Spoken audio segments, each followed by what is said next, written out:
वह रूल्स को तोड़ते हुए अपनी कमर को शीशे की तरफ करके सो जाती है और ऐसा करने पर इन वॉचर्स को गुस्सा चढ़ जाता है। वो लोग जोर जोर से उस शीशे को मारने लग जाते हैं। शोर से मैडेलाइन भी उठ जाती है और वह जल्दी से मीना को शीशे की तरफ खड़े रहने को कहती है और तब जाकर वो वॉचर्स का गुस्सा शांत होता है। यानी जब इंसान वॉचर्स को अपनी पीठ दिखाते हैं तो वह उसे खुद की इंसल्ट मानने लगते हैं। ये रात भी गुजर जाती है और अगले दिन मीना डेनियल के साथ शिकार पर निकलती है। वो डेनियल से पूछती है, क्या आज तक तुमने किसी वॉचर को देखा है? जिस पर डेनियल ने जवाब दिया कि मैंने भी आज तक वॉचर्स को नहीं देखा और जो भी वॉचर्स को देखता है वो जिंदा नहीं बच पाता। तब मीना डेनियल को समझाती है कि मुझे लगता है कि ये सब मैडेलाइन की बनाई हुई कहानियां हैं जिसके अंदर वो हमें फंसा रही है। हमें जरूर उन गड्ढों को जाकर चेक करना चाहिए, शायद हमें यहाँ से बाहर जाने का कोई रास्ता मिल जाए। डेनियल भी यहाँ रहकर बहुत ज्यादा तंग हो चुका था और वो भी किसी तरह से रास्ता ढूंढकर इस जंगल से भाग निकलना चाहता था, इसलिए वो मीना की बात मान लेता है और वो दोनों गड्ढे के पास पहुंच जाते हैं। अब मीना अपने आप को रस्सी से बांधकर इस गड्ढे के अंदर उतरती है। रस्सी का दूसरा सिरा डेनियल ने पकड़ा हुआ था ताकि अगर मीना को कुछ भी हो वो जल्दी से मीना को बाहर की तरफ खींच ले। मीना नीचे गड्ढे में पहुंच जाती है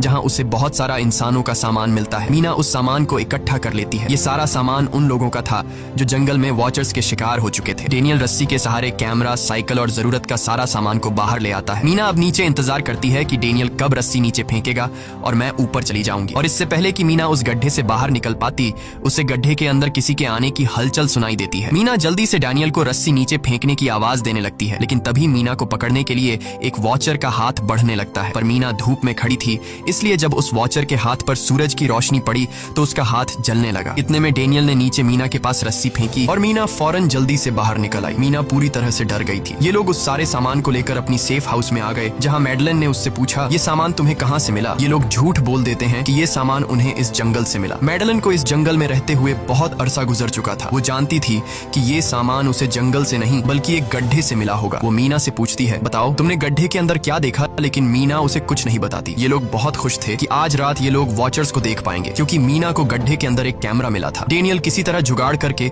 उस कैमरा को टीवी के साथ अटैच कर लेता है ताकि ये लोग भी टीवी पर वॉचर्स को देख पाए। मैडेलाइन बार बार उन्हें समझाती है कि ये तुम लोग गलत कर रहे हो, लेकिन ये दोनों उसकी एक बात भी नहीं सुनते। आज रात ये लोग वॉचर्स के इंतजार में बैठे थे ताकि उन्हें वो देख पाए, लेकिन काफी रात होने के बावजूद भी आज कोई वॉचर उन्हें देखने नहीं आया और अब कुछ देर बाद उनके साथ कुछ अजीब सा होने वाला था। ये लोग बातचीत में मसरूफ थे कि तभी उनका दरवाजा खटखटाया जाता है, यानी दरवाजे पर किसी ने दस्तक दी। उन्होंने जल्दी से टीवी की तरफ देखा तो वहां उन्हें इंसानी टांगे दिखाई दे रही थीं। बाहर जो कोई भी था वो कियारा के हस्बैंड की आवाज में बात कर रहा था और वो जल्दी से दरवाजा खोलने को कह रहा था। कियारा को लगा कि जरूर उसका हस्बैंड यहाँ से बाहर निकलने का रास्ता ढूंढ आया है। वो जल्दी से उठकर दरवाजा खोलने के लिए जाती है, लेकिन मैडेलाइन बीच में आकर दरवाजा खोलने नहीं देती। वो कहती है कि मैं जानती हूँ बाहर तुम्हारा हस्बैंड नहीं है, क्योंकि मैडेलाइन जानती थी कि रात के इस अंधेरे में कोई भी इंसान इस कमरे तक नहीं पहुंच सकता। लेकिन कियारा को मैडेलाइन की बातों पर यकीन नहीं होता और वो दरवाजा खोलने की कोशिश करती है, जिसके बाद मैडेलाइन कियारा से कहती है कि वो तुम्हें फंसा रहा है, तुम उसका इम्तिहान ले लो, तुम उसे कोई ऐसी बात पूछो जिसके बारे में सिर्फ तुम या तुम्हारा हस्बैंड जानता हो। कियारा बाहर खड़े हुए इंसान से एक किताब के बारे में सवाल करती है जिसके बारे में उसे पता होना चाहिए था, लेकिन जब बाहर खड़ा हुआ इंसान कोई जवाब नहीं देता तो ये समझ जाते हैं कि ये वॉचर ही है। ये लोग जब दरवाजा नहीं खोलते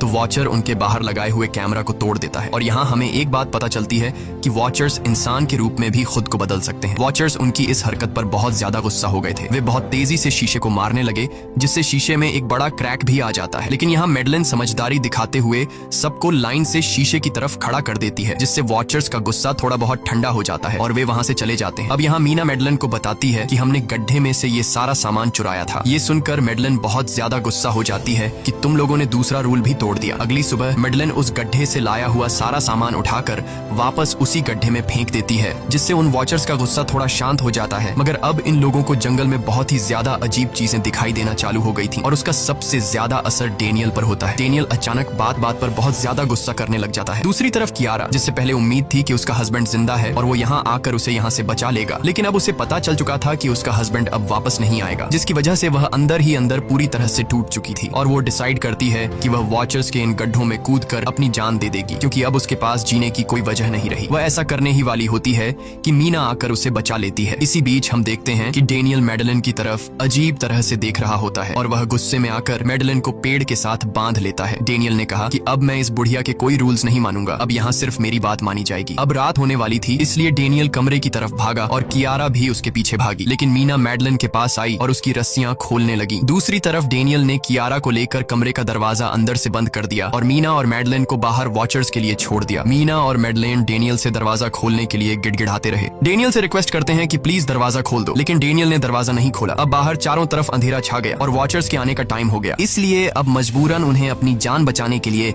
एक घने पेड़ के नीचे रहकर छिपना पड़ा। थोड़ी देर बाद उन्हें वॉचर्स की गुराने की आवाजें आने लगी। इस टाइम मीना और मैडलन के साथ हमें भी उन वॉचर्स की एक झलक दिखाई जाती है। ये लोग लंबे, पतले और खतरनाक थे। सब अपने अपने गड्ढों से निकलकर इंसानों को देखने के लिए उस सेफ रूम तक पहुंचते हैं, और जब ये लोग देखते हैं कि मीना और मैडलन वहां नहीं हैं, तो वो उनको खाने के लिए जंगल में ढूंढने लग जाते हैं। और जब ये वॉचर्स दूर जाते हैं तो मौके का फायदा उठाते हुए ये दोनों फिर से सेफ रूम तक आ जाते हैं और डैनियल से रो रो कर दरवाजा खोलने को कहते हैं। इस बार डैनियल के दिल में रहम जाग जाता है और वो उनके लिए दरवाजा खोल लेता है। अब अंदर जाने के बाद पहले तो मैडलन डैनियल पर गुस्सा करती है और फिर इन सबको शीशे के सामने खड़ा करके वॉचर्स के बारे में कुछ बातें बताती है। मैडलन ने कहा कि अब तक हम बहुत से रूल्स तोड़ चुके हैं, इसलिए मुझे नहीं लगता कि इस बार वॉचर्स हमें माफ करेंगे। मैं तुम लोगों को वॉचर्स के बारे में कुछ सच्चाई बताना चाहती हूँ। दरअसल मैं जब यहाँ पहली बार आई थी तो मैंने कुछ ऐसा देखा जिससे मेरे होश उड़ गए। मैंने अपना ही एक डुप्लीकेट देखा। असल में वो एक वॉचर था जो मेरा रूप लेने की कोशिश कर रहा था। हालांकि उसकी आंखें और बाल बिल्कुल परफेक्ट नहीं थे। मीना ने पूछा कि आखिर ये वॉचर्स हैं क्या चीज, जिस पर मैडलन ने जवाब दिया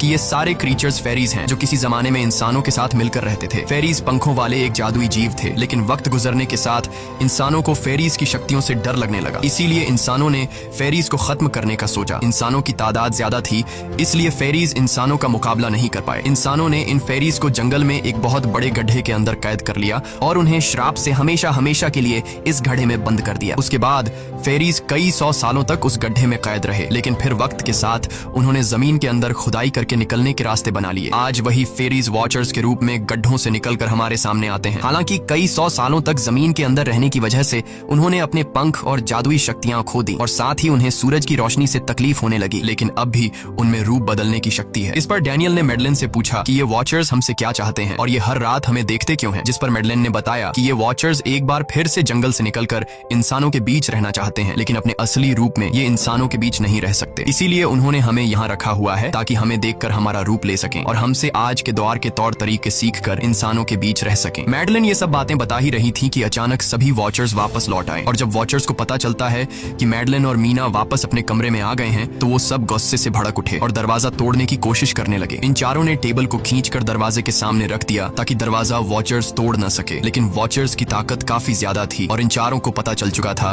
कि जल्द ही वॉचर्स अंदर आ जाएंगे और उन्हें मौत अपनी आंखों के सामने दिखाई दे रही थी। तभी उन्होंने देखा कि टेबल को घसीटकर दरवाजे तक ले जाने की वजह से कारपेट पलट गई है। जब उन्होंने कारपेट हटाया तो उन्हें नीचे एक बड़ा लोहे का गेट नजर आया। उन्होंने जल्दी से गेट खोला तो उन्हें पता लगा कि नीचे एक बहुत बड़ा बंकर है। ये लोग जल्दी से उस बंकर के अंदर घुस गए और ऊपर से लोहे का गेट बंद कर दिया। ये लोग इस बात को लेकर परेशान थे कि ये बंकर यहाँ पर मौजूद था और इन लोगों को पता भी नहीं चला। इस बंकर के नीचे बहुत फैसिलिटीज थी, हजारों दिन का खाना, एक कंप्यूटर और भी बहुत सारा जरूरत का सामान रखा था। मीना जानना चाहती थी कि आखिर ये जगह किसने बनाई, इसीलिए वो उस कंप्यूटर को ऑन कर लेती है। उस कंप्यूटर में बहुत सारा डेटा सेफ था जिसे खोलने पर